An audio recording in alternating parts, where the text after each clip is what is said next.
ডাইল খাওয়া জিকির হয়েছে, ডাইল তো এখনো দেয়নি। আমাদের মতো মুসলমান ডাইল খাওয়া জিকির করলে হবে? বিরিয়ানি খাওয়া জিকির করা লাগবে। প্রশংসা করছি কার? আমাদের অমুক গ্রামের আব্দুল কুদ্দুসির না তো? প্রশংসা করছি আল্লাহ রাব্বুল আলামিনের। সে আল্লাহর কাছে আমাদের কি আছে? আল্লাহর কাছে আমাদের জীবন আছে, মানেন তো সবাই? জীবন আছে না? এই মুহূর্তে যদি আজরাইল এসে ধরে তো কি হবে? সব শেষ। তাহলে আল্লাহর কাছে সব কিছু আমাদের, হায়াত, মৌত, রিজিক, দৌলাত, এ টু জেড সব আল্লাহর হাতে। এমনকি কবরের পরবর্তীতে যে জিন্দিগিটা আছে সেই জিন্দিগিটাও মানে অ্যারেঞ্জমেন্ট করবেন, হুকুম চলবে একমাত্র আল্লাহর। দুনিয়ায় আপনার আমার হুকুম চলতে পারে, কিন্তু ওইখানে আর আমাদের কোনো মূল্য থাকবে না। ওইখানে হুকুম থাকবে শুধুমাত্র কেবলমাত্র একমাত্র কার? সে আল্লাহর শুকরিয়া আদায় করতেছি, সে আল্লাহর শানে, সে আল্লাহর শানে আমরা কি কালেমা পড়তেছি। এখন যদি ডাইল খাওয়া হয় তাই কেমনটা লাগে বলেন তো? সাতবাড়িয়া বাজারের কোনো একটা মানুষকে যদি বলা হয় বাজারের এই মাথার থেকে ওই মাথায় তোমারে দেওয়া হবে একটা বিড়ি, একটা চা, আর কিচ্ছু দেওয়া হবে না, এই মাথার থেকে নারায় তাকবীর দেবা, ওই মাথায় যে শেষ করবা, ওই মাথার থেকে নারায় তাকবীর দেবা, এই মাথায় যে শেষ করবা। তা আমাদের বাজারে কিছু কিছু মানুষ আছে ওই একটা বিড়ির লোভে আর একটা চায়ের লোভে তারা ওই দিতেই থাকবে, বন্ধ হবে না। কিন্তু ওই ব্যাপারটা আর আমাদের ওই নারায় তাকবীরটা দিচ্ছি কিসের জন্য? একজন মানুষের জন্য। অমুক ভাইয়ের চরিত্র গোবরের মতো পবিত্র, নামাজ পড়ে না এক ওয়াক্ত, এরকম মানুষের জন্য দেয় না? এ টু জেড ভালো একটা নেতা আমাদের বাংলাদেশে আছে, এ টু জেড 5 ওয়াক্ত নামাজ পড়বে, ঠিক মতো রোজা রাখবে, সরল সঠিক পথে চলবে। হঠাৎ করে দল সামন্ত নিয়ে আমি সামনে যাইতে যাইতে নামাজের রক্ত হলো, সেই সময় সেই নেতা সাহেব কি নামাজ আদায় করাতে পারবে? আছে সেরকম নেতা আমাদের ভিতরে? এমন এক নেতাকে নেতা তৈরি করো যে ব্যক্তি সর্ব জায়গায় তোমার নেতৃত্ব দিতে পারবে। মসজিদেও নেতৃত্ব দিতে পারবে, বাইরেও নেতৃত্ব দিতে পারবে, সব জায়গায় নেতৃত্ব দিতে পারবে। সেই রকম একটা নেতা আমাদের দুনিয়া এখন তো আপাতত আছে? আপাতত নাই। তাহলে আল্লাহ রাব্বুল আলামিন আমাদেরকে সৃষ্টি করলেন, ওনার হাতে আমাদের সব কিছু। সে আল্লাহ রাব্বুল আলামিনের শানে আমরা একটু দরুদ শরীফ পড়তেছি, তাও ঝিমই হবে। আমরা একটু অন্তরের অন্তরস্থল থেকে একটু আল্লাহর শানে শুকরিয়া আদায় করি। সকলে বলে আলহামদুলিল্লাহ। আল্লাহুম্মা সাল্লি আলা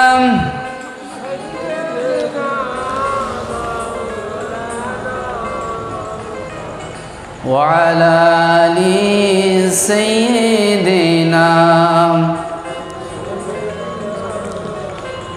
ঈমানের পথে অবিচল থেকে আমার মরণ যেন হয়। রাজি তো সবাই? ইনশাআল্লাহ। এই যে কথাটা বললাম, এই কথায় রাজি সবাই? রাজি না? কারা কারা হাত উঁচু করে দেখায় দেন।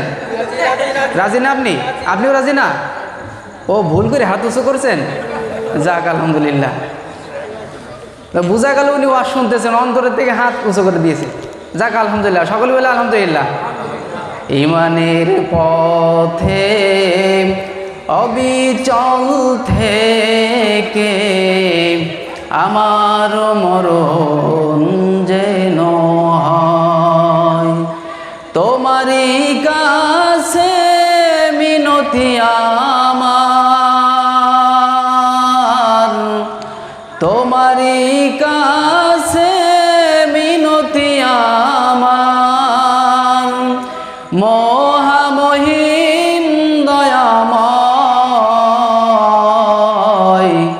ঈমানের পথে অবিচল থেকে আমার মরণ যেন হয়। আল্লাহুম্মা সাল্লি আলা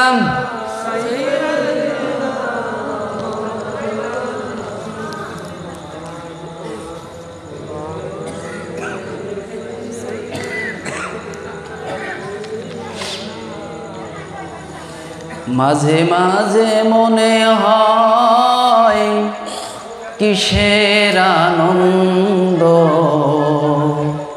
কিসের এত হাসি উল্লাস, মনে হয় না? এবং কি মনে হয় মাঝে মাঝে? এই পাশে মহিলারা যে কাজ করতেছে, এই মাহফিলে সব শেষ হয়ে যাবে, কিন্তু ওই আওয়াজ এইখানে আসবে, আলোচনায় কোনো তাসির আসবে না, এই আলোচনা দিয়েও কোনো মূল্য আসবে না, ওই শেষকালে ডাইল খাওয়াটাই হবে, তাছাড়া কিছু হবে না। এই জন্য মা বোনদের কাছে আমার আকুল অনুরোধ, করজোত করে অনুরোধ করলাম, অন্ততপক্ষে আপনারা একটু শান্ত থাকেন, ইশারায় কাজ চালায় যান। রাজি না ইনশাল্লাহ সবাই? যাক, আলহামদুলিল্লাহ। আল্লাহুম্মা সাল্লি আলা, পড়েন, মাওলানা মুহাম্মদ ওয়া আলা আলি সাইয়্যিদিনা মাওলানা মুহাম্মদ। মাঝে মাঝে মনে হয় কিসের আনন্দ, কিসের এত হাসি উল্লাস, একদিন মরতে হবে, হতে হবে যে লাশ।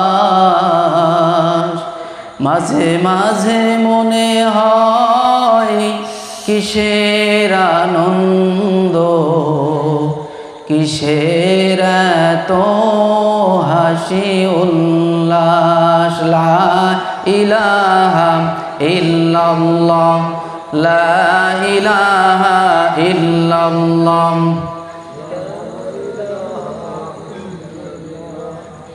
আরো জোরে, লা ইলাহা ইল্লাল্লাহ, লা ইলাহা, লা ইলাহা ইল্লাল্লাহু মুহাম্মাদুর রাসূলুল্লাহ সাল্লাল্লাহু আলাইহি ওয়াসাল্লাম। যে মহান রব্বুল আলামিন আমাদেরকে দুনিয়ার সমস্ত কাজকর্ম থেকে ফারেক করে একটা ইসলামিক জলসার ভিতরে এসে বসে কোরআন এবং হাদিসের আলোচনা শোনার তৌফিক ইনায়েত করলেন, সে আল্লাহ রব্বুল আলমিনের দরবারে আমরা মুক্তাসারভাবে শুকরিয়া আদায় করি। সকলে বলি আলহামদুলিল্লাহ। আচ্ছা ভাই, জান্নাত কি সবার জন্য তৈরি হয়েছে? তাহলে আল্লাহ তৈরি করছে শুধু জান্নাত, জাহান্নাম তো তৈরি করে নাই, করছে? জাহান্নাম যদি তৈরি করে তো সেইখানে কিছু মানুষ তো দেবে, সব তো আর জান্নাতে দেবে না। বেশি বেশি বেশি বেশি আল্লাহর পছন্দনীয় বান্দাদেরকে জান্নাতে দিবেন। তখন এই যে মজলিস, আমার হুজুরা আগে বলছেন, আলোচনা কিন্তু শেষ, আমরা শেষে দোয়া করতে আসছি, আলোচনা হয়ে গেছে। আমি আপনার এলাকার মানুষ, আমার সবাই চেনে, এমন কোনো মানুষ এখানে নাই যে আমার চেনে না। তবে আমি যে কথাগুলো বলবো, এই কথাটা হয়তো অপরিচিত হতে পারে, এই কথাগুলো হয়তো মক্কা শরীফের বা রসুলের কথা, আল্লাহর কথা, এইটাই নাকি? এখন রসুল্লাহ সাল্লাল্লাহু আলাইহি ওয়াসাল্লাম বলেছেন যে যেইখানে 40 জন মানুষ উপস্থিত থাকে এবং কোরআন এবং হাদিসের আলোচনা করা হয়, কোরআন এবং হাদিস নিয়ে গবেষণা করা হয়, আলোচনা করা হয়, ওইখানে ওই জায়গাটা আল্লাহ রাব্বুল আলামিন তাৎক্ষণিকভাবে মির রিয়াজিল জান্নাহ তৈরি করে দেন। সুবহানাল্লাহ। তাহলে এই কথাটা তো হাদিস, রসুলের কথা। তাহলে রসুলের কথা মিথ্যা হওয়ার সুযোগ আছে? কেউ বলতে পারবে যে রসুল একটা মিথ্যা কথা বলছে? একজন হাত উঁচু করে বলেন, আমার রসুল জীবনে একটা মিথ্যা কথা বলছিল। তাহলে সেই রসুল্লাহ সাল্লাল্লাহু আলাইহি ওয়াসাল্লাম বলতেছেন যে ওই জায়গাটা জান্নাতের বাগিচা হিসেবে আল্লাহ কবুল করে নেন। তাহলে এখন রসুলের কথা যদি সেইটাই হয়, তাহলে আমরা যে এখানে বসে আছি, আমরা কি বাইরে বসে আছি নাকি ওই আজিজুল মামার উঠোনে বসে আছি? কোন জায়গায় বসে আছি? আপনারা বিশ্বাস করেন এই কথাগুলো? হুজুর কি ভুল বললাম না ঠিক বললাম? ঠিক আছে তো? হুজুরও বলছে ঠিক আছে, যাক আলহামদুলিল্লাহ, তাহলে ঠিক। আমি মানে ভয় ভয় করছিল যে ঠিক কি বলতে আল্লাহ ভালো জানে, যাক হুজুর বলছে ঠিক। তাহলে এখন আদতে বাস্তবিক এই জায়গাটা আপাতত জান্নাতের বাগান। সুবহানাল্লাহ। তাহলে এই জান্নাতের বাগানে শিয়াল কুকুর এসে বসতে পারবে? পারবে? বেঈমান এসে বসতে পারবে? নাফরমান এসে বসতে পারবে? তাহলে এইখানে কারা বসতে পারবে? যারা আল্লাহকে ভালোবাসে, মহব্বত করে, আল্লাহ যাদের ঠেলে ঠেলে জান্নাতে নিয়ে যাবেন, তারা এখানে বসতে পারবে। কথা ঠিক না বেঠিক? আপনারা ওই সবসময় তো বলেন বক্তারা ওয়াজ করে, ঠিক হইলেও বলেন ঠিক, ভুল হইলেও বলেন ঠিক। আর আমার ব্যাপারে তা বলার দরকার না। এলাকার ছেলে ভুল হইলে বলি উঠেন ভুল, ঠিক বলছি তো? আমি যদি একটা ভুল কথা বলি আপনার ধরাই দেবেন না? ওই মাঝে মাঝে তাহিরি সাহেব কিছু ওয়াজ করে আর মানুষ সব বলে ঠিক। নামাজ পড়েছো? হ্যাঁ পড়ছি। ঠিক। না পড়লে গুনাহ হবে? হ্যাঁ তাও ঠিক। তা তোমরা নামাজ আর পড়ি না? তাও ঠিক। যাক আলহামদুলিল্লাহ, সে আল্লাহ রাব্বুল আলামিনের দরবারে আমরা অন্ততপক্ষে শুকরিয়া আদায় করি যে আল্লাহ রাব্বুল আলামিন আমাদেরকে কবুল করছেন জান্নাতের বাগিচায় এসে বসার জন্য। এই জন্য আমরা মুক্তাসারভাবে একটু শুকরিয়া আদায় করি আরও একবার, বলি আলহামদুলিল্লাহ। সবাই খুশি না? আমরা জান্নাতে যাব কার পিছে পিছে? হ্যাঁ, একটু কথা বলতে হবে ভাই। আমি একা বকলে হবে না। হুজুর একা একা বকেছে, আগে দেখলাম একাই বকতেই আছে। একা একা বললে তো উনার গলা পড়ে যাবে। আর আপনারা বসে বসে তামাশা দেখবেন, তা হবে না, আপনাদেরও বকা লাগবে। জান্নাতে আমরা যাব সবাই, ওই আম্মাজানেরা আছে, আব্বাজানেরা আছে, সবাই মিলে একজনের পিস পিস জান্নাতে যাওয়া লাগবে। একা একা যাওয়ার কোনো সুযোগ নেই। আছে সেই লোকটাকে কেউ বলতে পারবে? হ্যাঁ, একটু জোরে বলেন। এই একজন দিয়ে একজন, হ্যাঁ মোহাম্মদ সাল্লাম। ও কোন কথা? রসুল্লাহ সাল্লাহ সাল্লাম, মোহাম্মদ রসুল্লাহ সাল্লাম, মানে উচ্চ ভাষায় বলতে হবে। এটা মুখস্থ আছে না? তাহলে আপনার ভয় কিসের? বলবেন, জোরে জোরে বলবেন। তাহলে সেই রসুলের পিছনে আমাদের জান্নাতে যাওয়া লাগবে, তাই তো নাকি? আল্লাহ রসুলের হাতের পানি একটা পেয়ালা আছে, ইন্না আ'তাইনা কাল কাউসার। আমরা এই আয়াতটা সবাই তো জানি, এর মানে তো সবাই জানি যে আল্লাহ রসুল সাল্লামকে হাউজে কাউসারের পানি দেওয়া হয়েছে হাসরের ময়দানে দেওয়া হবে। ওইখান থেকে রসুলের হাতের থেকে এক পেয়ালা পানি না পান করে কোনো মানুষ, পৃথিবীর কোনো মানুষ জান্নাতে যাইতে পারবে? এই তো সবাই জানে। তাহলে তো আপনারা সব মুহাদ্দিস। এই জন্য এই নবী করিম সাল্লাল্লাহু আলাইহি সাল্লামের নাম ধরার আগ দিয়ে যদি কোনো ব্যক্তি রসুলের নাম শোনে, তা তার উপরে দরুদ শরীফ পড়া ওয়াজিব হয়ে যায়। শুধু তাই না, আল্লাহ নিজে বলছেন সল্লু আলাইহি ওয়াসাল্লিমু তাসলিমা। এই রসুলের শানে আমি আল্লাহ নিজে দরুদ শরীফ পড়ি, কোরআনের আয়াত। আল্লাহ নিজে রসুলের নাম শুনে দরুদ শরীফ পড়ে, আর আমি উম্মতে মুহাম্মাদির জন্য এইটা ওয়াজিব করে দিলাম। সুবহানাল্লাহ। এই জন্য আমরা রসুল করিম সাল্লাল্লাহু আলাইহি সাল্লামের শানে মুক্তাসারভাবে দরুদ শরীফ পড়ে নিই। না জানি কতবার রসুলের নাম আমাদের মুখ দিয়ে বের হবে। সকলে বলি সাল্লাল্লাহু আলাইহি ওয়াসাল্লাম। এরকম একটা অনুষ্ঠান আয়োজন যে এরা করছে, আমি তো অন্তরস্থল থেকে দোয়া করতেছি এদের জন্য প্রত্যেকবার এরকম একটা মাহফিল তারা দিতে পারে। বাড়িতে মাহফিল দিলে কেমন হয় জানেন? আশেপাশের অনেক বালা মুসিবত দূর হয়ে যায়, কোরআন এবং হাদিস। কারণ এই জায়গাটা এখন বর্তমান এই জায়গাটা জান্নাতের মানে বাগিচা, জান্নাতের বাগান। তাহলে এটা উপকার না? আমি দোয়া করি, তাদের কাছে অনুরোধও করি যেন প্রত্যেকবার এরকম একটা মাহফিলের আয়োজন তারা করে। আমাদের মধ্যে সিটে ছাটা বক্তাকে নিয়ে এসে, বড় বক্তা আনার দরকার নেই। আপনারা তো এই দাবি করবেন তাদের কাছে? বলেন ইনশাল্লাহ।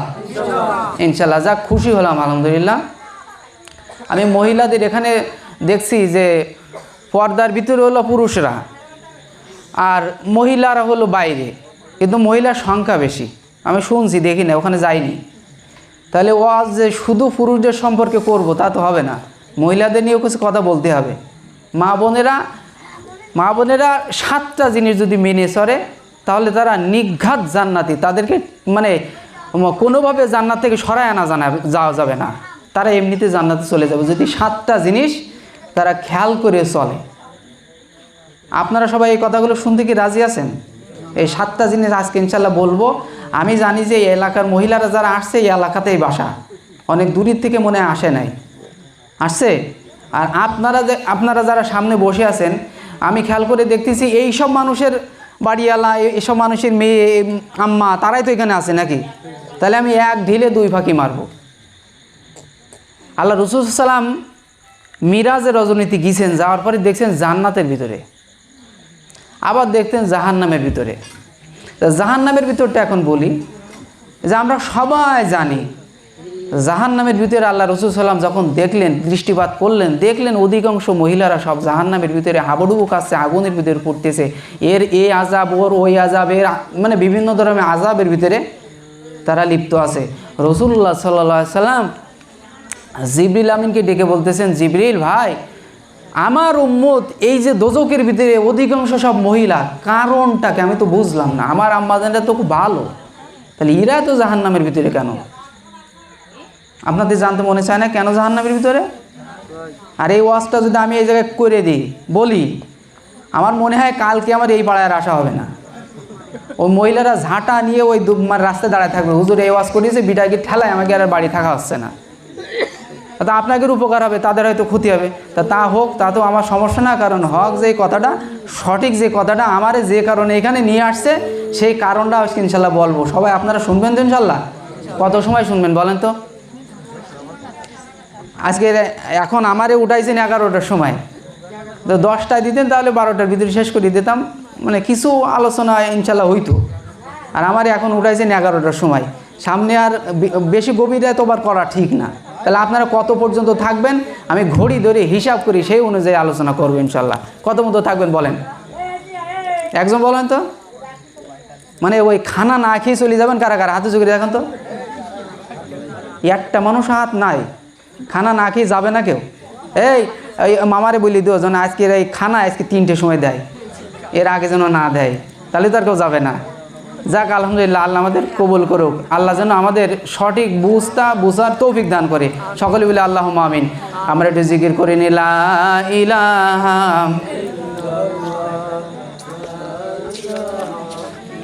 আরো জোরে, লা ইলাহা ইল্লাল্লাহ, লা ইলাহা ইল্লাল্লাহ।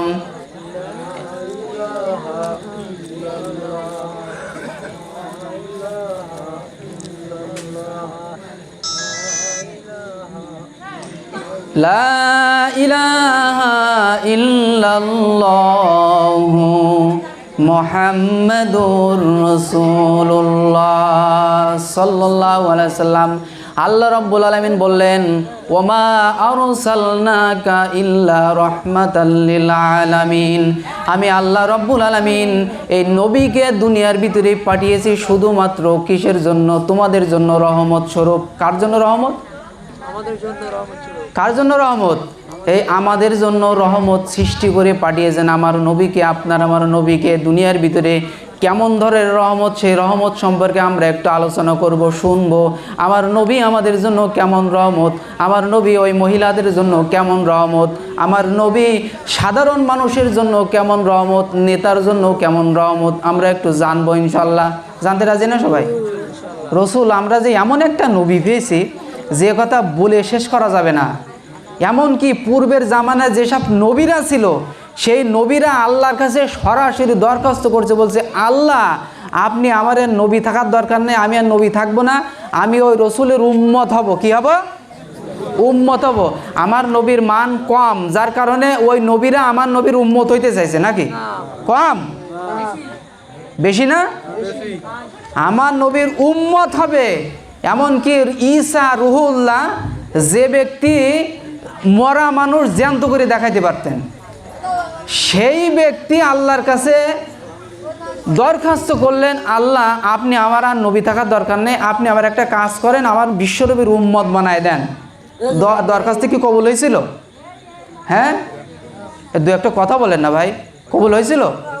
হয়েছিল। তা উনি একজন নবী মানুষ, উনি কেন এই নবীর উম্মত হইতে চাইলেন? এই বিবেক, এই বুদ্ধি, এই জ্ঞানটা আমাদের মাথার ভিতরে একটু ঢোকার দরকার আছে না? উনি কেন আমাদের এরকম রসুলের উম্মত হইতে চাইলেন? নিশ্চয়ই তো কোনো কারণ আছে। আর আমরা দেখেন বিনা দরখাস্ত সেই নবীর উম্মত। সুবহানাল্লাহ। আমরা কেউ দরখাস্ত করছি? আল্লাহর কাছে দরখাস্ত লিখছি কেউ যে আমার নবীর উম্মত বানাইতে হবে? কেউ কিন্তু করি নাই। অথচ সেই নবীর উম্মত আল্লাহ রাব্বুল আলামিন আমাদেরকে অত্যন্ত ভালোবাসেন আমাদেরকে, যার কারণে আমাদেরকে এই নবীর উম্মত তৈরি করে পাঠিয়েছেন। সকলে বলে আলহামদুলিল্লাহ। সেই নবী কেমন রহমত আমরা তো বুঝি না রে ভাই। আমরা আজকে একটু বোঝার চেষ্টা করবো ইনশাআল্লাহ।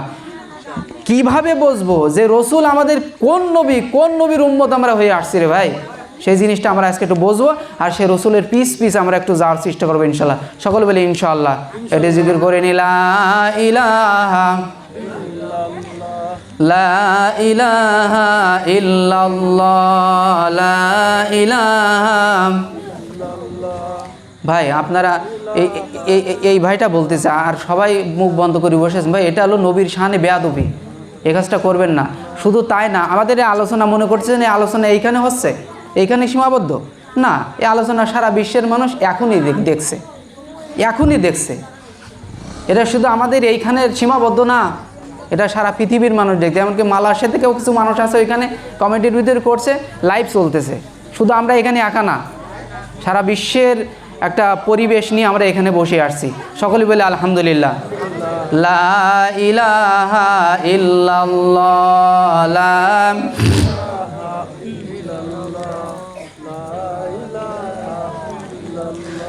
লা ইলাহা ইল্লাল্লাহু মুহাম্মাদুর রাসূলুল্লাহ সাল্লাল্লাহু আলাইহি সাল্লাম। আমার রাসূলুল্লাহ সাল্লাল্লাহু আলাইহি সাল্লাম আপনার জন্য আর আমার জন্য কেমন ধরনের রহমত একটু বলতে চাই।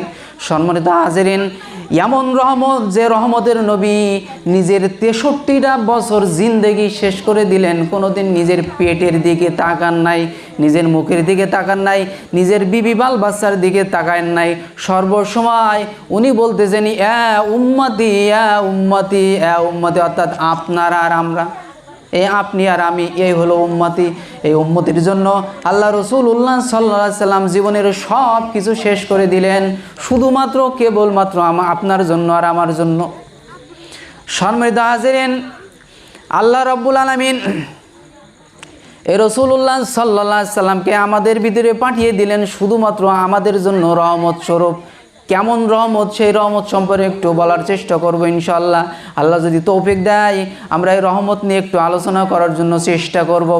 সম্মানিত হাজিরিন, এমন এক রহমতের নবী রাসূলুল্লাহ সাল্লাল্লাহু আলাইহি সাল্লামের কাছে একদিন জিবরিল আমিন ফেরেশতা আসছেন। আসার পরে বলতেছেন, ইয়া রাসূলুল্লাহ, ইয়া হাবিবাল্লাহ, দুনিয়ার ভিতরে যত সম্পদ আছে সব সম্পদের চাবি সহ আল্লাহ রাব্বুল আলামিন আপনার জন্য পাঠিয়েছেন, আপনি কি নিতে রাজি আছেন? আল্লাহ রাসূলুল্লাহ সাল্লাল্লাহু আলাইহি সাল্লাম বললেন, শুধু চাবি কেন, আর দুনিয়ার সব কিছু আমারই দেওয়া কেন, আসমান জমিনও যদি আমার নামে লিখে দেওয়া হয় তো আমি আল্লাহ রাসূলুল্লাহ সাল্লাল্লাহু আলাইহি সাল্লাম কোনোদিন ওই জিনিসটা নিব না। আল্লাহ রাসূলুল্লাহ সাল্লাল্লাহু আলাইহি সাল্লাম এটা নিতে রাজি হন নাই। সম্মানিত হাজিরিন, জিবরিল আমিন ফেরেশতা বলতেছেন, শুধু এতগুলো জিনিস যদি আপনি না নিতে চান তাহলে একটা কথা বলি, আপনার যে সমস্ত মক্কার ভিতরে, মদিনার ভিতরে, অর্থাৎ মক্কা শহরের ভিতরে যতগুলো পাহাড় আছে সব পাহাড়গুলো যদি স্বর্ণ করে দেওয়া হয় তাহলে আপনি নিবেন কিনা একটু জানতে চাই। রাসূলুল্লাহ সাল্লাল্লাহু আলাইহি সাল্লাম বললেন, স্বর্ণ যখন আপনি আমারে দিবেন আমি স্বর্ণগুলো নিলাম, কথা ঠিক আছে, কিন্তু এইগুলো নিয়ে আমি কি করব? আমার নিয়ে কোনো লাভ নাই, আমি এই স্বর্ণগুলো নিব না। আপনি আল্লাহরে যে বলেন এই স্বর্ণের আমার কোনো দরকার নাই। এরপরে জিবরিল আমিন ফেরেশতা বলতেছেন, তাহলে একটা কাজ করেন, আপনি 1 দিরহাম নাই 1 লক্ষ দিরহাম এই টাকা সম্পদ অন্তত আপনি চলার মতো আপনার কাছে রাখেন। রাসূলুল্লাহ সাল্লাল্লাহু আলাইহি সাল্লাম জিবরিল আমিন ফেরেশতার কথা শুনে সেই দিন বললেন, 1 লক্ষ দিরহাম নিয়ে আমি কি করব? আমার কোনো প্রয়োজন না, আপনি ওইটা আল্লাহর দিয়েন। আমি আল্লাহর কাছ থেকে এরকম কোনো জিনিস আমি নিতে চাই না। সর্বশেষ ওই ব্যক্তি রাসূলুল্লাহ সাল্লাল্লাহু আলাইহি সাল্লাম সেই সময় যখন সর্বশেষ আসবে, আসার পরে জিবরিল আমিন ফেরেশতা বলবেন, ইয়া রাসূলুল্লাহ, হাবিবাল্লাহ, আপনি তো কিছুই নিতে চাইলেন না, আপনি চাচ্ছেনটাকে একটু জানতে চাই। জিবরিল আমিন আল্লাহর কাছে বলতেছেন, আল্লাহ, আপনার হাবিব, আপনার বন্ধু এই এতগুলো জিনিস দিতে আপনি চাইছেন, কোনো জিনিস নিতে চান নাই, তাহলে এখন কি করব? আল্লাহ রাব্বুল আলামিন বললেন, জিবরিল ফেরেশতা, তুমি একটা কাজ করো, রাসূলুল্লাহ সাল্লাল্লাহু আলাইহি সাল্লামের কাছে জিজ্ঞাসা করো, তাহলে আর তুমি চাচ্ছোটা কি, কোন জিনিসটা তুমি চাইতেছো? রাসূলুল্লাহ সাল্লাল্লাহু আলাইহি সাল্লামের কাছে যখন প্রশ্ন করলেন, জিবরিল আমিন ফেরেশতা যখন বললেন, ইয়া রাসূলুল্লাহ, ইয়া হাবিবাল্লাহ, তাহলে আপনি কোন জিনিসটা নিতে চাইতেছেন আমি একটু জানতে চাই। আল্লাহ জানতে চেয়েছেন। আল্লাহ রাসূলুল্লাহ সাল্লাল্লাহু আলাইহি সাল্লাম সেই সময় বললেন, দুনিয়ার কোনো সম্পদ আমার প্রয়োজন নাই, দুনিয়ার কোনো টাকার আমার কোনো প্রয়োজন নাই। ওই যে আসমান থেকে সমস্ত পৃথিবীর চাবিকাঠি নিয়ে এসে আমার কাছে দিতে চাইছেন, এটাও আমার কোনো প্রয়োজন নাই। আমার প্রয়োজন শুধুমাত্র কেবলমাত্র একটা জিনিস, সেই জিনিসটা হলো আমার উম্মতরে আপনি কিয়ামতের মাঠে বিনা হিসেবে জান্নাতবাসী করবেন কিনা জানতে চাই।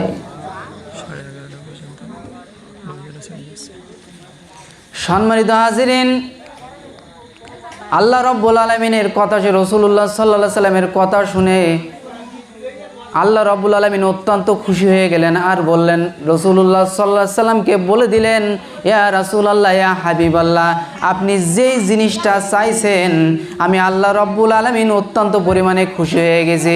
আপনারা দয়া করে, আল্লাহ রাব্বুল আলামিন বললেন, আপনাকে আমি জিবরিলের মারফতে জানিয়ে দিলাম, দুনিয়ার যত আপনার উম্মতগুলো থাকবে, উম্মতে মুহাম্মাদি থাকবে, হাশরের ময়দানে, কিয়ামতের ময়দানে, মুসিবতের কালে রাসূলুল্লাহ সাল্লাল্লাহু আলাইহি সাল্লাম আপনি যাকে পছন্দ হয় তাকে নিয়ে আপনি জান্নাতের ভিতরে প্রবেশ করবেন।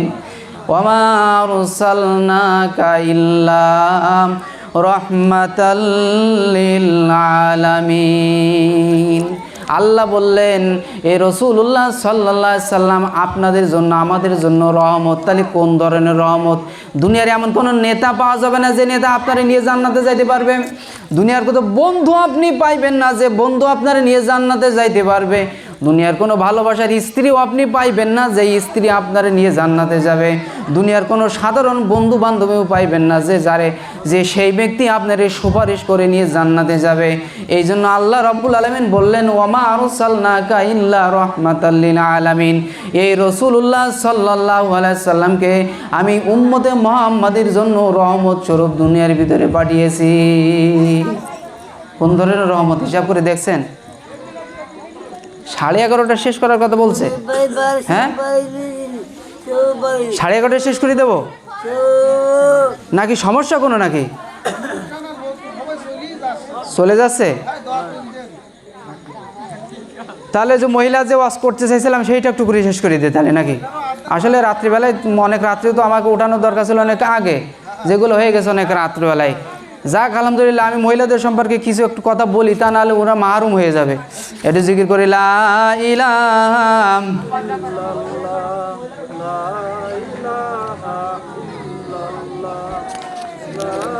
আরো জোরে, লা ইলাহা ইল্লাল্লাহ, লা ইলাহা ইল্লাল্লাহ, লা ইলাহা ইল্লাল্লাহ মুহাম্মাদুর রাসূলুল্লাহ সাল্লাল্লাহু আলাইহি সাল্লাম। সম্মানিত হাজিরিন, মহিলাদেরকে উদ্দেশ্য করে বলতেছি, আম্মাজানের আপনারা একটু দয়া করে মহব্বতের অন্তরস্থল থেকে শুনুন, কারণ আপনাদের প্রয়োজনীয় একটা কথা। রাসূলুল্লাহ সাল্লাল্লাহু আলাইহি সাল্লাম আপনাদেরকে রেখে কিন্তু জান্নাতের ভিতরে যাবে না। আপনারা জাহান্নামে যাবেন, আমার রাসূল কিন্তু সহ্য করবে না। সেই জন্য আল্লাহ রাসূলুল্লাহ সাল্লাল্লাহু আলাইহি সাল্লাম হাদিসের মাধ্যমে আমাদেরকে জানিয়ে দিয়েছেন। সম্মানিত মা এবং বোনেরা, 7 শ্রেণীর মহিলাকে আল্লাহ রাব্বুল আলামিন বিনা হিসাবে জাহান্নামের ভিতরে ঢুকাই দেবেন, কোনো হিসাব নেবেন না। 7 শ্রেণীর মহিলা, এই 7 শ্রেণীর মহিলা বিনা হিসেবে জাহান্নামের ভিতরে যাবে। কোনো দাড়ি কমা ফুল স্টপ কোনো কিছুর প্রয়োজন হবে না, বিনা হিসেবে তাদেরকে নিয়ে জাহান্নামের ভিতরে ঢুকাই দেবে। এই 7 শ্রেণীর মহিলারা, এই যে 7 শ্রেণীর মহিলাদের সম্পর্কে যারা জাহান্নামে যাবে, কোন 7 শ্রেণী? এই 7 শ্রেণী শুনতে রাজি আছেন? কারা হাত উঁচু করে দেখাই দেন। নারায়ে তাকবীর, নারায়ে, হাত উঁচু করেন, যাদের প্রয়োজন তারা হাত উঁচু করেন। নারায়ে তাকবীর। আলহামদুলিল্লাহ, বোঝা গেল আপনারা শুনতে রাজি আছেন। শুনলে আপনারাও খুশি, মহিলারাও খুশি। দেখা গেলো পরের দিন ঝাঁটা নিয়ে এসে আমার তাবড়ালে, অসুবিধে নেই, তাবড়ালেও তাবড় খাতিরে রাজি আছে, সমস্যা নেই। কিন্তু হক কথাটা তো বলেই যায়। জাহান্নামে কেন যাবে, কোন কারণে যাবে আজকে শোনেন। সম্মানিত হাজিরিন, সম্মানিত মহিলারা, মা এবং বোনেরা, আপনাদেরকে বলতে চাই, তার প্রথম শ্রেণীর লোক হলো আন্নানা নাম করে একজন মহিলা। হাদিসের ভিতরে আন্নানা নাম করে একজন মহিলা, আরবির ভিতরে আছে আন্নানা। এরা সর্বসময় বলে আন্নানা, এর ব্যাখ্যা বিশ্লেষণ, আন্না তো কেউ জানে না, আন্নানা কারা এটা তো কেউ জানে না। ব্যাখ্যা বিশ্লেষণ দিয়ে বললাম, ওই শ্রেণীর মহিলা, যে শ্রেণীর মহিলা নিজের স্ত্রীকে বলে দুনিয়ার কোনো মানুষকে কিছু দেওয়া যাবে না, শুধুমাত্র আমাকে দাও, আমাকে দাও আর আমাকে দাও। তোমার আব্বারে কিছু দেওয়া যাবে না, তোমার মারেও কিছু দেওয়া যাবে না। তোমার মা অসুস্থ, তোমার আব্বা অসুস্থ, পড়ে আছে, ওইখানে থাক, অসুবিধা নেই, ওরে কিছু দেওয়া যাবে না। তোমার বোন আছে, সেই বোনকেও কিছু দেওয়া যাবে না। অর্থাৎ মূল কথা হলো সব আমার জন্য করো, কাউরে কোনো কিছু দেওয়া যাবে না। এই মহিলা আমাদের এলাকায় নেই, আছে? নেই তো? আলহামদুলিল্লাহ। ওই আমার ভাই বলতেছেন ওই ধরনের মহিলা এখানে নেই। যাক, আলহামদুলিল্লাহ, শুনে খুব ভালো লাগলো যে এই ধরনের মহিলা আমাদের ভিতরে নাই। অর্থাৎ আমি এই জায়গাতে এই ওয়াজ এইখানে করার দরকার ছিল না, অন্য জায়গায় বলতে হতো। আন্নানা নাম করে এক মহিলা, যে মহিলারা বিনা হিসেবে জাহান্নামে, এর জন্য সব কিছু নিয়ে আসবে। ইনকেস ভুলবশ যদি তার মায়ের হাতে কোনো কিছু তুলে দেছে, দেওয়ার পরে ওই ঘরের এক কানিতে যে বলবে কি, তুমি তোমার মার কাছে এই জিনিসটা দিলে কেন, আমার কাছে দিলে যে খুশি হইতাম, তোমার ঘর আমি করব না, বলে কি না? হ্যাঁ, আমাকে এ জায়গায় এ দেখা নেই, আমাদের ওখানে আছে, এখানে ওইরকম মহিলা পাচ্ছে, এই সব আল্লাহর ওলি, সব বিনা হিসেবে জান্নাতে চলে যাবে, উল্টে উল্টে জান্নাতে যেয়ে পড়বে। বেজার হচ্ছেন কেউ? যাক আলহামদুলিল্লাহ। আন্নানা নাম করে এক মহিলা, যে মহিলারা বিনা হিসেবে জাহান্নামে যাবে। তো আমরা চাই না যে বিনা হিসেবে মানুষ জাহান্নামে যাক। আমি বলে দিলাম কারা আন্নানা, সব আমার জন্য করো, সব আমার জন্য করো। আপনার আম্মার জানেরা আমি বলতে চাই, আপনারা এরকম কাজ করেন না। সব আমার জন্য কেন করবেন? আপনি যে আপনার স্বামীটা পাইছেন, কার বদৌলতে পাইছেন? আপনার স্বামীটা আপনার শ্বশুরের মাধ্যমে তো পাইছেন, আপনার শাশুড়ির মাধ্যমে তো পাইছেন। তা নাহলে এই যে 30 বছর 25 বছর আপনার স্বামীরে যত্ন করে তারা এরকম লালন পালন করে মানুষ করছে, তারপরে বাবা, তারপরে আম্মাজান তোমার হাতে তুলে দিয়েছে। এর আগে তো তুমি এই জিনিসটা পাইছিলে না, পাইছিলে? এর আগে তুমি তো তোমার মার কাছেও ছিলে, তোমার আম্মার কাছে ছিল, তোমার আব্বার কাছেও তো ছিলে। তারা কত কষ্ট করে তোমারে মানুষ করছে, করার পরে সেই মারে তুমি বলে যাচ্ছ, করার পরে তুমি তো সেই স্বামীরে তুমি স্বামী নিয়ে মানে এমনভাবে নিয়ে যাচ্ছ, তুমি বলতেছো তুমি যদি এই বাড়ি ঘর না ছাড়ো, আমার ঢাকায় না নিয়ে যাও, তাহলে আমি আর তোমার সংসার করতাম না। এ আমি করলাম না, আছে এ আমাদের সময়। আমি তো এই বাড়ি আমি দেখছি এক মহিলা, আমি করলাম না। তুমি দরকার হলে অন্য জায়গায় বিয়ে করো, আমি আমার জায়গায় যাই, আমি অন্য ভাতার ধরবো না, অসুবিধা নেই। বাংলায় বললাম, কষ্ট পেয়েন না, এরকম বলে আমার নিজ কানে শোনা, সেই জন্য আমি এই কথাটা বলতেছি, বাস্তব অভিজ্ঞতা। এই নিজের বোনরে যদি কিছু দেয়, ও সহ্য করে না। ও তোমার বোনরে তুমি দিলে কেন? এই পড়ে রয়েছে তোমাদের বাসায়, তারে দিবা কেন? ওই আম্মার কাছে যে একটা মিষ্টি দেবেন, ওই যে বেজার হয়ে যাবে। অথচ ওই মিষ্টিটা যদি আপনার স্ত্রীর কাছে দেন, তো আপনার স্ত্রীর ওই জিনিসটা নিয়ে যেয়ে রেখে দেবে, খাবে, ওই সংসারে আম্মা জানের দেবেন, আর শাশুড়ি শাশুড়ির কিছু দেবে না, সব নিজেরাই ভোগ করবে। এর নাম হলো আন্নানা। সম্মিলন মা এবং বোনের আপনারা যারা আছেন, আপনার কাছে অনুরোধ থাকলো, এই আন্নানা মহিলার পাল্লায় আপনারা পড়বেন না। আপনাদের কাছে অনুরোধ থাকলো, ইনশাল্লাহ পড়বেন না।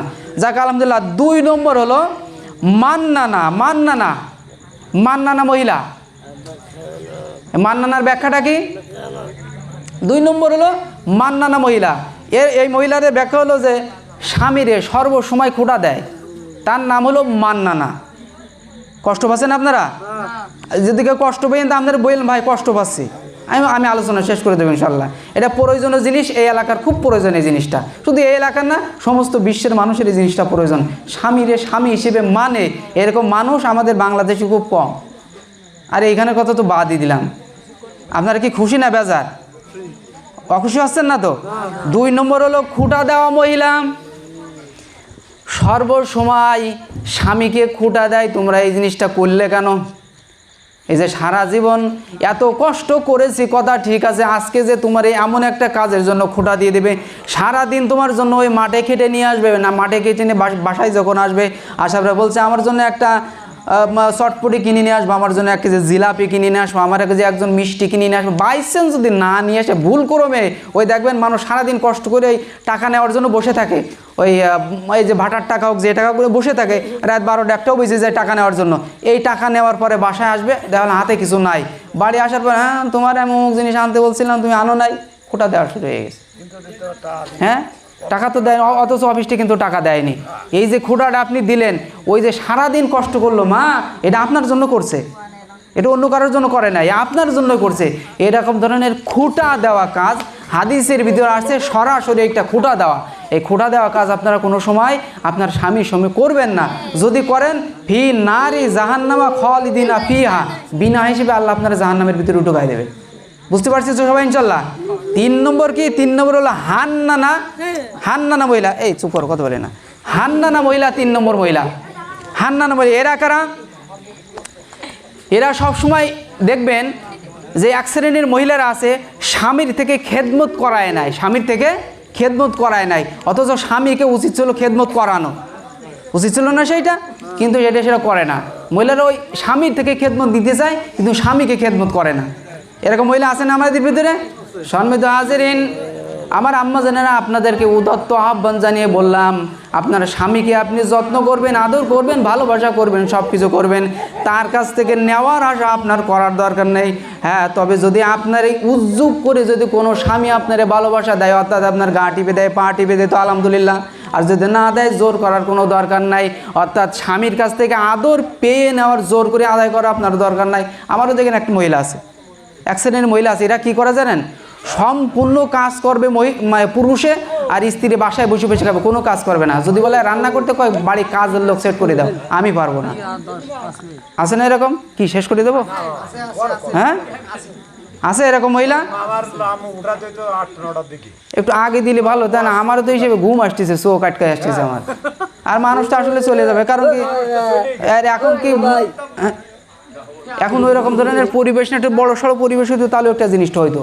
যাক আলহামদুলিল্লাহ, সংক্ষেপে বলে দিই, আম্মাজানদের খুব প্রয়োজন এই জিনিসটা। যাক আলহামদুলিল্লাহ। 3 নম্বর হলো হান্নানা মহিলা, যেটা হলো খেদমত করায় নাই। মহিলারা আপনারা সর্বসময় চেষ্টা করবেন স্বামীকে খেদমত করতে, ওনাদের কাছ থেকে খেদমত চেয়ে নেওয়ার দরকার আপনাদের নাই। যদি করে, যাক আলহামদুলিল্লাহ। 4 নম্বর হলো কান্নানা মহিলা। কান্নানা মহিলা এরা হলো অহংকারে, না কান্দি কিন্তু মরে তা না, এরা কান্দি কিন্তু মরে নাই না, তাও ঠিক। এরা হলো অহংকারী মহিলা। অ্যাক্সিডেন্টের মহিলা আসবে, এরা দেখেন অহংকারী। সেটা কেমন অহংকারী? দেখবেন কি, স্বামী কালা, কানে কম শোনে। অনেক সময় দেখবেন স্বামী হলো দেখতে কালো, স্ত্রী দেখবেন বিশ্ব সুন্দরী, মাশাআল্লাহ খুব বিশ্ব সুন্দরী, বিয়ে করে নিয়ে আসছে, আসার পরের দিন ওই বাসর ঘরের পরের দিন থেকে শুরু হয়েছে অহংকারী। আরে তোমার মতো স্বামী পাইছে, আমি এর আগে অমুক বড় স্বামী পাইছিলাম, আমার 4-5 জনের সাথে আগে অ্যাফেয়ার ছিল, তুমি সে তাদের কত সুন্দর চেহারা, তোমার এই কালো মার্কা, এই বুতুম পেঁচা মার্কা চেহারা, আমার এই সুন্দর চেহারা, তোমার সঙ্গে আমার বিয়ে হয়েছে, এই অহংকার শুরু করে দেয়। আমাদের এলাকায় এরকম মহিলা নিয়ে আসে, বাইরে আসে, না হলে আর আমি তার আন্দাজে বলতেছি না, আমাদের বাস্তব অভিজ্ঞতা। এক বাড়িতে গেলাম, যাওয়ার পরে আমি শুনলাম, সেই স্বামীর কাছে শুনলাম যে ভাই যে কত বিপদে আছে, সুন্দরী মহিলা বিয়ে করিয়ে, সে কথা বলিয়ে শেষ করতে পারবো না। আমি যদি একটা আল্লাহওয়ালা মহিলা কালা যদি বিবাহ করতাম, তাহলে অন্তরে একটু সুখ পাইতাম, জীবনে একটু শান্তিও পাইতাম। তাহলে আমার জীবনে কোনো শান্তি নাই ওই সুন্দর চেহারার মহিলা আনার জন্য। এই শ্রেণীর মহিলা আল্লাহ রাব্বুল আলামিন বলতেছেন, এদেরকে বিনা হিসেবে আল্লাহ জাহান্নামের ভিতরে ঢুকাই দেবে। কারণ এই চেহারা সুরত যেটা দিছে, এই চেহারা সুরত কে দিছে? আল্লাহ দিছে। কয় বছরের জন্য? আপনার বয়স যখন মানুষে বলে না 20 বছর হয় মহিলারা বুড়ি, বলে না? আসলে তো ঠিক কথা। 20 বছর, 25 বছর, 30 বছর পার হয়ে যাবে, যার পরে দেখবেন এই মহিলাদের চেহারা নষ্ট হয়ে যায়। তখন কি আর সেই স্বাদ আল্লাহ থাকে না। এই জন্য সময় থাকতে একটু বোঝার চেষ্টা করেন। আম্মা জানেরা, অন্ততপক্ষে এই যে শ্রেণীর মহিলার কথা বললাম, অহংকারী মহিলা, আমার হ্যান আছে ত্যান আছে, আমার বাবার বাড়ি আমক সম্পত্তি, আর আপনার কিছু নাই, আপনি গরিব মানুষ, আমার বাবা এত সুন্দর জায়গায় রাখছিল, আর আপনি আমারই নিয়ে আসছেন এই খায়ের বাগানে, এই কুটোর ঘরের ভিতরে। আমার আব্বা তো 50 তলা বিল্ডিং রয়েছে, আর আপনি কুটোর ঘরের ভিতরে আমারই নিয়ে এসে রাখছেন, আমি এই সংসার করতাম না, অথচ সংসার করতেছে, অথচ খুঁটা সে দিয়েই দিচ্ছে না। এরকম মহিলা আমাদের ভিতরে নাই? আছে, ঘরে ঘরে আছে। আপনি যদি বলেন নাই, তাও ভুল করা, ঘরে ঘরে এই মহিলা পাওয়া যাবে। আছে তো? তাহলে তো আমার ঠিকই আছে কথা বলা। এর আগে একটু জিকির করে লা ইলাহা। আম্মাজানের আপনারা একটু ঠান্ডা হয়ে বসেন, একটু মানে আওয়াজ বন্ধ করে বসেন। আমি অল্প সময়ের ভিতরে ইনশাল্লাহ শেষ করে দিয়েছি। আপনাদের জন্য আমি কষ্ট করে আসলাম, আমি বাইরে কোনো মানুষের জন্য তো কষ্ট করে, এখানে তো বাইরের কোনো মানুষ আসে নাই, এলাকার মানুষগুলো আসছে। এই জন্য আপনাদের উদ্দেশ্য করে কিছু কথা বলে আমি চলে যাচ্ছি। আমি আর সামনে আগাবো না, দীর্ঘায়িতও করবো না। সামনে ডাউল আছে, ডাউল খেয়ে যাই। যাক আলহামদুলিল্লাহ। 4 নম্বর হলো, 4 নম্বর কী ছিল? কান্নানা মহিলা, হলো অহংকারী মহিলা, এটা বলা হয়ে গেছে। আর 5 নম্বর হলো হাত দেখা মহিলা, পছন্দের গুরুত্ব দেয় না। ও একজন বলতে হাত দেখা মহিলা, এটা আরবি। হাত দেখা মহিলা, এটা হলো পছন্দের গুরুত্ব দেয় না। কার পছন্দের গুরুত্ব দেয় না? নিজের স্বামীর পছন্দের কোনো গুরুত্ব দেয় না। বাজারে থেকে একটা শাড়ি কিনে নিয়ে আসছে, এই শাড়িটা মনে করেন 500 টাকা দাম, বাজার থেকে কিনে নিয়ে বাসায় সেই স্ত্রীর কাছে দিয়েছে। দেওয়ার পরে এরকম দেখে শুনে বলতেছে কি, 500 টাকা দামের শাড়ি, এত সুন্দর, তো আমার বাবার বাড়ি ফেলানো থাকতো, মানুষের দান করে দিতাম। সেই ধরনের শাড়ি, এই শাড়ি নিয়ে আসছো, আমার পছন্দ হয়নি। এই যখন বলছে, এই মহিলার ইমান আমল কিচ্ছু নাই, সব শেষ, সব শেষ হয়ে গেছে। অর্থাৎ ফি নারী জাহান্নামা খালিদিনা ফিহা, বিনা হিসাবে এই নারী জাহান্নামী। আপনার স্বামী কষ্ট করে এই নিয়ে আসছে একটা জিনিস, আপনি সেই জিনিসটা পছন্দ করা তো দূরে থাক, আপনি আর কোটা দিলেন, কোটা দিয়ে বললেন যে এই আনসান আমি পছন্দ হয়নি। এই ধরনের মহিলা আপনারা হইতে যাইবেন না কোনো সময়। পছন্দের গুরুত্ব দিতে হবে। একটা লোক মনে করেন আমার এই ছেলেটা, এর বউ আছে, এর বউ বাজারের থেকে একটা শাড়ি কিনে নিয়ে আসছে, 1200 টাকা দামের একটা শাড়ি কিনে নিয়ে আসছে, নিয়ে এসে স্ত্রীর কাছে দিয়েছে।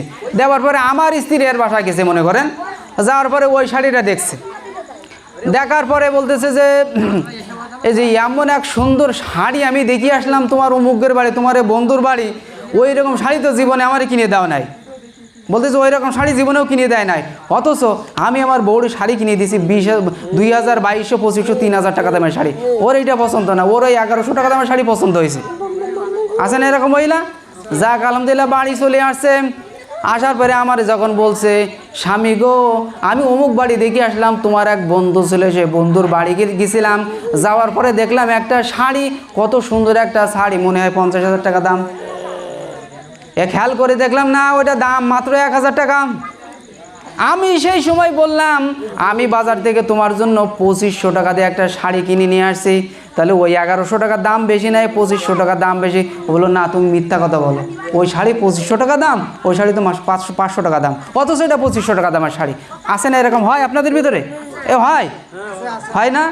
এই বাজারের দিকে একটা মিষ্টি কিনে নিয়ে আসতে বলছে, বাজারে থেকে মিষ্টি নিয়ে আসার পরে দেখো মিষ্টি টক। বলে তুমি টক মিষ্টি নিয়ে এসো পছন্দ করে আমার জন্য, তোমার এই ভালোবাসো, টক মিষ্টি নিয়ে আসছো? আসো আদতে কিন্তু সে টক মিষ্টি আনে নাই, সে দেখে বলছে আমার একটু ভালো মিষ্টি দিয়েন, আর দোকানদার তারে টক মিষ্টি দিয়েছে। তো এখন কি স্বামীর দোষ না, স্ত্রীর কাছে নিয়ে এসে দিলাম, দেওয়ার পরে স্ত্রীর কর্তব্য হলো, দায়িত্ব হলো, ওটি যে বিষও হয় তাহলে তোমার খেয়ে নেওয়া। কথা ঠিক না বেঠিক? কিন্তু তুমি এর বিরোধিতা করলে, পছন্দের গুরুত্ব দিলে না, তাহলে বোঝা গেল যে আল্লাহ রসুল্লাহ সাল্লাল্লাহু সাল্লাম বলছেন তুমি হলে ওই হাত ডাকা মহিলা, অর্থাৎ স্বামীর কোনো পছন্দের গুরুত্ব তুমি দাও না। আর এই 7 শ্রেণীর মহিলা বিনা হিসেবে জানে। আমরা তো যদি সময় থাকতো তাহলে অনেক কিছু বলতাম ইনশাল্লাহ, কিন্তু এই সবারই পেটে টান ধরছে, তো এই জন্য আর কেউ শুনতে সেইভাবে আগ্রহী না। যাক আলহামদুলিল্লাহ, যদি সামনে কোনো দিন সময় পাই সুস্বাদ দিয়ে ইনশাল্লাহ একটু বলার চেষ্টা করব। যদি সেই সময় দাওয়াত যদি দিন, একটু সময় মতো দাওয়াত দিন। আর আমার একটু ওই ফজরের সময় না তুলে, আমার একটু ওই আসরের সময় না তুলে, আমার একটু ঈশার সময় তুলবেন তো? হ্যাঁ, এত দেরি করে আমার তুলেন না। যাক আলহামদুলিল্লাহ, 6 নম্বর হলো 7 ডাকা মহিলা। 7 ডাকা মহিলা এরা হলো হারাম ইনকাম করানো শিখায় স্বামীরে। এই স্বামীর কাছে বলে কি যে স্বামী গো ওই পাশের বাড়ির যে কলিমুদ্দিন আছে, সুদে টাকা খাটিয়ে ইনার মাসে 1,20,000 টাকা ইনকাম, আর তুমি যে সারাদিন এই মাঠের ভিতরে এই যে ঠেলাঠেলি করি তোমার বেতন মাসে মনে হয় 20,000 টাকা হয় না। কয় টাকা? 15,000 টাকা। তাহলে এখন তোমার কাছে অনুরোধ থাকলো অন্তত তুমি ওই তোমার ইনকামটা একটু বাড়াও, ওই 1,20,000 টাকার দরকার নেই, তোমার ইনকাম 50,000-এর ওপরে উঠাও। অথচ সে কিন্তু হালাল পথে ছিল, ওই স্ত্রীর অসহায় পড়ে এই পুরুষটা চলে যাচ্ছে খারাপ পথে। এ মনে করতেছে যে আমার 15,000 ইনকামে তো আর হচ্ছে না, তাহলে এখন কি করব, আমার একটু খারাপ পথে যাওয়া লাগবে। এখন এর কাছে বলতেছে তাহলে একটা কাজ করো, ওই পশ্চিম পাড়ার থেকে একজন মানুষ আসছে গোপনে এসে বলতেছে ভাই তুমি একটা কাজ করো, যদি ওই যে ইন্ডিয়া থেকে যদি এরকম গাঁজার প্যাকেট নিয়ে আসতে পারো, তাহলে একটা কাজ করো, গাঁজার প্যাকেটগুলো তুমি 7 বেলা থেকে বয়ে নিয়ে যে যশোর পর্যন্ত পৌঁছায় দিয়ে আসবা, তোমার 1 লক্ষ টাকার মাল তোমার হাতে দিয়ে দেওয়া হবে। আর যশোরের থেকে যখন টাকাটা ওই যে নিশা যে দ্রব্যটা, এই দ্রব্যটা তুমি ওইখানে দিয়ে আসবা, আর দিয়ে আসার সঙ্গে সঙ্গে তোমার 20,000 টাকা আলাদা অগ্রিম দিয়ে দেবে। সুবহানাল্লাহ। হ্যাঁ, তাও সুবহানাল্লাহ। এখন সম্মানিত হাজিরিন, ওই লোকটা এখন কি করবে, ওই স্ত্রীর বাড়ির ওই টেনশন বাড়ি গেলে খেসর মেসর শুরু করে দেয়। শুরু করে দিলেই মনে করে আমার 15,000 ইনকামে তো হচ্ছে না, তাহলে কি করা যাবে, আমার এই বড় ইনকামের দরকার। ও নিজ্ঞাত ওই ইনকামের ভিতরে ঢুকে পড়বে, বলে কোনো সমস্যা না দেয় আমার কাছে নিয়ে যায় একটা জিনিস প্যাকেটের ভিতরে করে নিয়ে আমাদের এই রাজগঞ্জ দিয়ে চলে গেছে কেশ যশোরে। যাওয়ার পরে ওইখানে গেল, যাওয়ার পরে দিয়ে আসলো আর 20,000 টাকা আলাদা নিয়ে চলে আসলো। আসার পরে স্ত্রীর কাছে দিল, দেওয়ার পরে বলল, স্ত্রী গো তোমার জন্য আজকে 20,000 টাকার জিনিস নিয়ে আসছি, 20,000 টাকা নিয়ে আসছি। কি গো 20,000 টাকা কোন জায়গায় পেলে? সে কথা আর বলে না, তুমি তো আমারে বলছিলে 15,000 ইনকামে তোমার হবে না, এই জন্য আমার ওই পাশ থেকে এক বন্ধু আমার এই করছে আর আমি এই করে তোমার কাছে 20,000 দিলাম। মারাত্মক খুশি। 20,000 প্রত্যেক দিন দেবে? হ্যাঁ প্রত্যেক দিন দেবে। মানে তাহলে একটা কাজ করেন, স্ত্রীর কিন্তু মানে সামনের দিকে ঠেলে দিচ্ছে। স্ত্রী যখন বলতেছে কি তাহলে একটা কাজ করা, ওই চাকরি তুমি এখন থেকে ধরো, তাহলে আমার মাসে 2 লাখ টাকা ইনকাম হয়ে যাবে।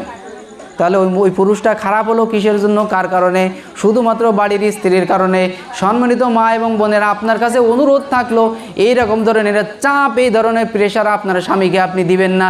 যদি আপনার স্বামীকে এই ধরনের চাপ দেন, এই ধরনের প্রেশার আপনি যদি তারে দিয়ে দেন, আল্লাহ রাব্বুল আলামিনের নবী মুহাম্মদ রাসূলুল্লাহ সাল্লাল্লাহু আলাইহি ওয়াসাল্লাম বলতেছেন, আপনার কারণে যদি ওই ব্যক্তি, আপনার স্বামী যদি অন্যায় পথে চলে যায়, তো আল্লাহ রাব্বুল আলামিন আপনারে কিন্তু হাসরের ময়দানে কোনোদিন ছেড়ে কথা বলবেন না। সম্মানিত হাজিরিন, 6 নম্বর বলছিলাম সাদ্দাকা মহিলা।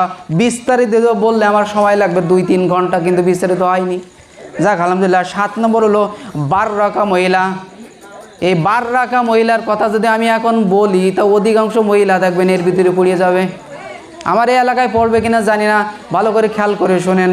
এই 7 নম্বরটা অনেক মারাত্মক একটা জিনিস। এই মারাত্মক জিনিসটা যদি কোনো মহিলা করে, ওই মহিলাকে জান্নাতে নিয়ে যাওয়া একেবারে কঠিন হয়ে যাবে।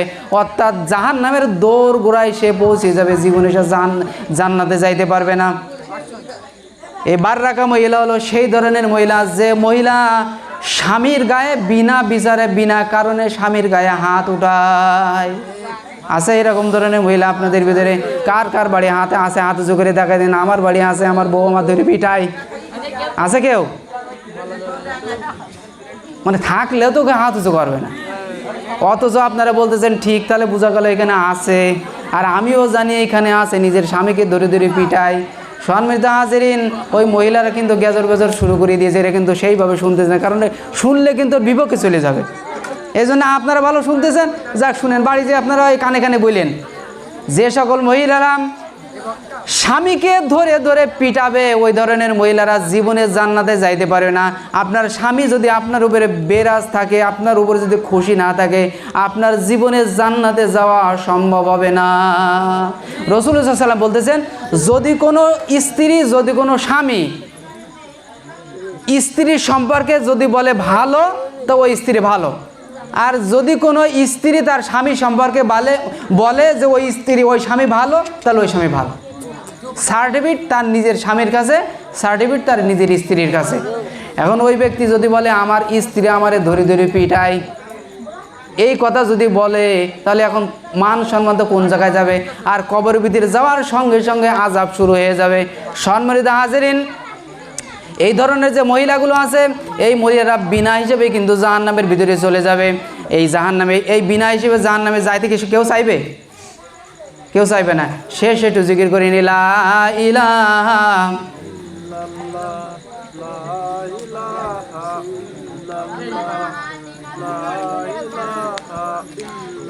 লা ইলাহা ইল্লাল্লাহু মুহাম্মাদুর রাসূলুল্লাহ সাল্লাল্লাহু আলাইহি ওয়াসাল্লাম। এই 7 শ্রেণীর যে মহিলার কথা বললাম, আপনাদের মনে থাকবে তো? প্রথম নম্বর হলো আন্নানা মহিলা, 2 নম্বর হলো মান্নানা মহিলা, 3 নম্বর হলো হান্নানা মহিলা, 4 নম্বর হলো কান্নানা মহিলা, 5 নম্বর হলো হাদ্দাকা মহিলা, 6 নম্বর হলো সাদ্দাকা মহিলা, 7 নম্বর হলো বাররাকা মহিলা। এই 7 শ্রেণীর মহিলাদের কথা বলে আমি শেষ করে দিলাম আলোচনা। আপনার মা এবং বোনদের কাছে আমার আকুল অনুরোধ থাকলো, আরও যদি জানা দরকার হয় বিস্তারিত, তাহলে আমাদের ইউটিউব চ্যানেল আছে হেদায়েতের তারা টিভি, আপনারা ওইখানে সার্চ দিবেন, দিয়ে দেখবেন মহিলাদের 7 শ্রেণীর যে মহিলা আছে, এই মহিলা সম্পর্কে আমার আলোচনা আছে, বিস্তারিত আলোচনা আপনারা ইউটিউব থেকে দেখে নেবেন। আর যদি কেউ দেখতে চান, ফেসবুকে আছে আমাদের মাওলানা নাজমুল হোসেন জিহাদি নাম করে একটা ফেসবুক পেজ আছে, ওইখান থেকে আপনারা এই আলোচনাগুলো দেখে নিতে পারবেন। যাক, আলহামদুলিল্লাহ, শেষ করে দেবো এখন। হ্যাঁ, মোনাজাত করে দেবো, আর কিছু করব না। আর এইখানের যে কমিটি আছে, কমিটির কোনো কথাবার্তা আছে এখানে? হ্যাঁ, আর কারো কোনো কথা আছে? কোনো কথা নাই, শেষ করে দেবো, মোনাজাত করে দেবো। যাক, আলহামদুলিল্লাহ, আমরা একটু দরুদ শরীফ পড়ি। আল্লাহুম্মা সাল্লি আলা মুহাম্মাদ ওয়া আলা আলি মুহাম্মাদিন কামা সাল্লাইতা আলা ইব্রাহিম ওয়া আলা আলি ইব্রাহিম ইন্নাকা হামিদুম মাজিদ। আল্লাহুম্মা বারিক আলা মুহাম্মাদ ওয়া আলা আলি মুহাম্মাদ কামা বারাকতা আলা ইব্রাহিম ওয়া আলা আলি ইব্রাহিম ইন্নাকা হামিদুম মাজিদ। আল্লাহু লা ইলাহা ইল্লা হুয়াল হাইয়ুল কাইয়্যুম লা তাখুযুহু সিনাতুন ওয়া লা নাওম লাহু মা ফিস সামাওয়াতি ওয়া মা ফিল আরদ মান যাল্লাযী ইয়াশফাউ ইনদাহু ইল্লা বিইজনিহি ইয়া'লামু মা বাইনা আইদিহিম ওয়া মা খালফাহুম ولا يحيطون بشيء من علمه إلا بما شاء وسع كرسيه السماوات والأرض ولا يؤوده حفظهما وهو العلي العظيم. اللهم آمين. ربنا ظلمنا أنفسنا وإن لم تغفر لنا وترحمنا لنكونن من الخاسرين. ربنا آتنا في الدنيا حسنة وفي الآخرة حسنة وقنا عذاب النار. رب ارحمهما كما ربياني صغيرا وقل رب ارحمهما كما ربياني صغيرا. আল্লাহ তাআলা কতিপয় গুনাহগার বান্দা নিয়ে কিছু সংখ্যক বেছে বেছে তোমার কিছু খাঁটি বান্দা নিয়ে তোমার দরবারে হাত উঠাইছে গো মাওলা।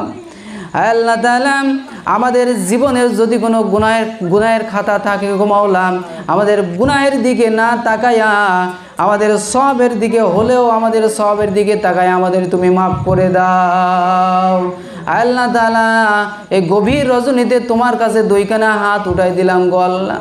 আল্লাহ তাআলা আম্মাজানদেরকে নিয়ে হাত উঠাইছি গো মাবুদ। আল্লাহ তাআলা কুচি কাঁচা মাসুম বান্দাদের নিয়ে হাত উঠাইছি গো মাবুদ। আল্লাহ তাআলা আমার সামনে উপস্থিত মুরব্বিয়ানে কিরাম, দাড়ি পাকা মুরব্বিয়ানে কিরাম নিয়ে তোমার দরবারে হাত উঠাইছি গো আল্লাহ। আল্লাহ তাআলা দয়া করে মহব্বত করে এর ভিতর থেকে যার হাত কানা পছন্দ হয় গো মাওলা, তার হাত কানার ওসিলা করে হলেও তুমি আমাদের জীবনের সব গুনাহ খাতাকে মাফ করে দাও। আল্লাহ তাআলা গুনাহ করতে আমরা ভালোবাসি গো মাওলা। রব্বুল আলামিন তুমি তো ক্ষমা করতে ভালোবাসো গো আল্লাহ। আল্লাহ তাআলা আমাদের গুনাহের দিকে না তাকায় আমাদের সওয়াবের দিকে তাকায় হলেও তুমি আমাদের মাফ করে দাও। রব্বুল আলামিন খাস করে মাহফিলের আয়োজন যারা করেছে গো মাওলা, আল্লাহ তাআলা সারাদিন পরিশ্রম করেছে আমি শুনছি গো মাওলা। আল্লাহ তাআলা এই মাহফিলের আয়োজন যারা করলো, রব্বুল আলামিন জীবনের কোনো ভালো কাজ যদি তাদের পছন্দ না হয় মাবুদ গো, এই মাহফিলের ওসিলা করে হলেও আল্লাহ তুমি তাদের জীবনের সব গুনাহ মাফ করে দাও। আল্লাহ তাআলা যে উদ্দেশ্য করে এই মাহফিলের আয়োজন করেছে গো আল্লাহ, সেই উদ্দেশ্যকে তুমি পুরা করে দাও গো মাবুদ। আল্লাহ তাআলা প্রত্যেকটা বছর সময় মতো টাইম মতো এরকম মাহফিলের আয়োজন করার তৌফিক তুমি তাদেরকে দান করে দাও। আল্লাহ তাআলা শুনেছে এই বাড়ির ভিতরে বিপদ আপদ বালা মুসিবত, রব্বুল আলামিন এতগুলো মানুষ নিয়ে তোমার দরবারে হাত উঠাইলাম গো মাওলা। আল্লাহ তাআলা এই উদ্দেশ্য করে মাহফিলের আয়োজন করা গো মাবুদ। আল্লাহ তাআলা এই বাড়ির ভিতর থেকে সমস্ত বালা মুসিবত মাবুদ গো, আসমানের বালা আসমানে, জমিনের বালা জমিনের ভিতরে আল্লাহ তুমি দাপন করে দাও। রব্বুল আলামিন আমাদের কাছে বলেছে আমাদের জন্য একটু দোয়া করবেন।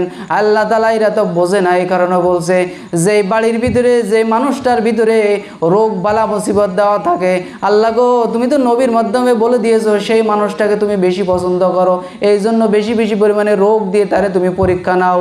ওই যে আমাদের পূর্বের যে নবীগুলো আছে সব নবীদেরকে এরকম পরীক্ষা তুমি নিয়েছো।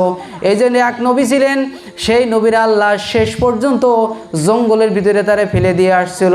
আল্লাহ রব্বুল আলামিন শেষ পর্যন্ত এই নবীর কোনো কিছু রাখো নাই, সব কিছু তুমি নিয়ে নিয়েছো, অসুস্থ করে দিয়েছো, সমস্ত শরীর তুমি পচিয়ে দিয়েছো মাবুদ গো।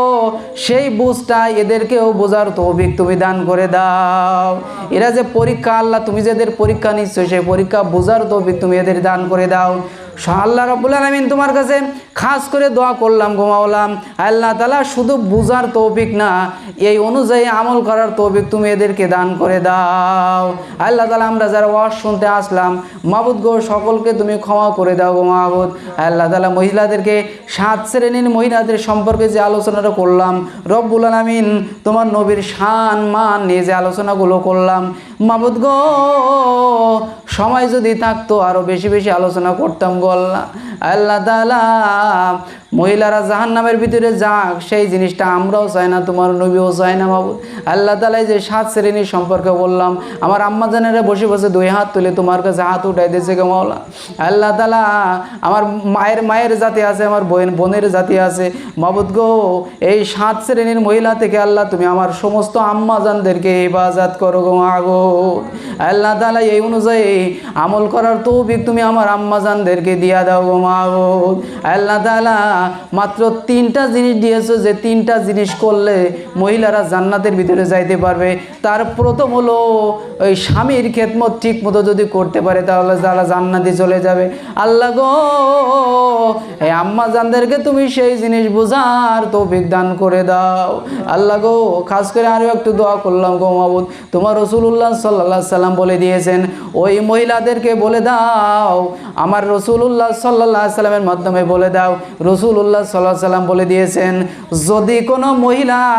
যদি কোনো মহিলাদেরকে আমি উদ্দেশ্য করে বলতাম যে স্বামীকে সেজদা করার কথা বলে দিতাম, রাসূলুল্লাহ সাল্লাল্লাহু আলাইহি সাল্লাম বলেছেন আল্লাহ রাব্বুল আলামিন ছাড়া যদি কোনো মানুষকে সেজদা দেওয়ার হুকুম চালু থাকতো, আমি রাসূলুল্লাহ সাল্লাল্লাহু আলাইহি সাল্লাম আম্মাদেরকে আমার বোনদেরকে বলে দিতাম তারা যেন তাদের নিজ নিজ স্বামীর পায়ে সেজদা করে।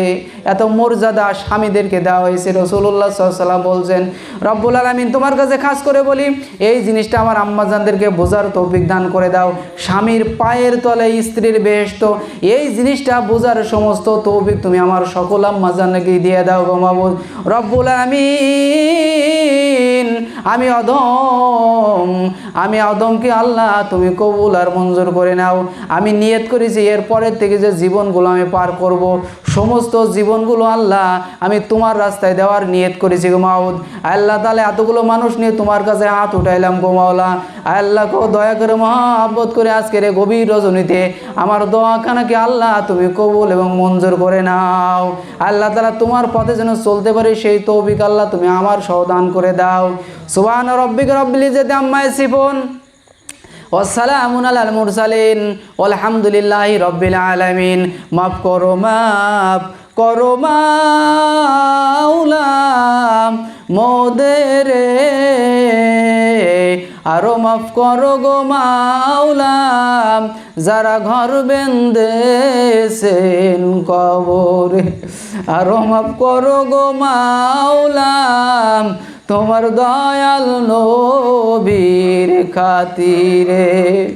তুমি যদি মাফ না করো তোমার বান্দারে,